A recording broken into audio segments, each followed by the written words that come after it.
Untuk anakku, Nazil Ryan Elviundra. Waktu itu tanggal 30 Juni 2020, jam 8.30 malam, ayahmu sedang siaran di radio. Beberapa saat kemudian, ayah mendapat kabar kalau bundamu merasakan sakit di perutnya. Iya, kamu masih di dalam perut bundamu waktu itu. Seketika ayah panik. Singkat cerita, ayah bergegas menyusul bundamu ke rumah bidan. Ketika sampai di rumah bidan, ayah tidak bertemu dengan bundamu. Ayah panik, tapi ibu bidan bilang, waktu itu baru saja bundamu pulang.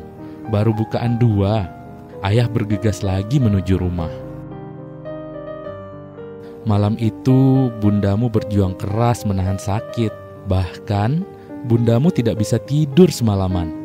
Ayah hanya mampu menggenggam tangan bundamu ketika rasa sakit makin bertambah. Ayah hanya mampu memijat pinggang bundamu, berharap sakit itu dapat berkurang. Hingga pagi menjelang, bundamu terus saja meringis kesakitan dalam interval waktu yang semakin lama semakin cepat. Pagi tanggal 1 Juli 2020, ayah membawa bundamu kembali ke tempat bidan. Setelah diperiksa, Bu Bidan bilang bukaannya sudah sampai 5. Bundamu disuruh terus berjalan, naik turun tangga, jongkok berdiri, berharap bukaan itu segera sempurna. Sampai jam 11 siang lewat entah berapa, bukaannya mencapai sempurna. Bundamu terus merasakan sakit yang tidak berhenti. Masuklah kami ke ruang persalinan. Ayah melihat bundamu berusaha melahirkanmu antara hidup dan mati. Sekali lagi, ayah tak mampu berbuat apa-apa, hanya mampu menggenggam tangan bundamu sambil memberi semangat padanya. Hingga akhirnya azan zuhur berkumandang. Bundamu masih berusaha keras, tapi belum bisa melahirkan. Singkat cerita, ayah disuruh Bu Bidan terlebih dahulu untuk sholat zuhur, lalu berdoa agar semua dilancarkan. Ayah pun pergi meninggalkan bundamu di ruang persalinan bersama Ibu Bidan dan asistennya.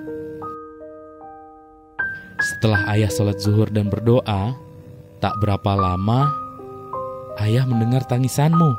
Sekali saja terdengar pada pukul 13:55. Pintu ruang persalinan terkunci. Ayah ingin masuk, tapi tak bisa. Ayah coba mengetuk, tak juga dibuka. Perasaan ayah bercampur aduk, bahagia bercampur khawatir. Dalam pikiran ayah, apakah kalian baik-baik saja? Sekali lagi, ayah tak mampu berbuat apa-apa, hanya doa yang ayah panjatkan. Lama menunggu, hingga 1 jam kemudian, kunci pintu ruang persalinan itu berbunyi. Ayah bergegas mendekati pintu dan membukanya. Betapa bahagianya ayah melihat kamu sudah hadir di dunia ini. Bundamu pun dalam keadaan baik, walau harus menahan sakitnya. Tapi, bundamu tersenyum lega dapat melahirkanmu. Selamat datang anakku, Nazil Ryan Elviundra. Segala doa terbaik kami sampaikan kepada Allah untuk kehadiranmu. Semua orang gembira akan kedatanganmu di dunia ini.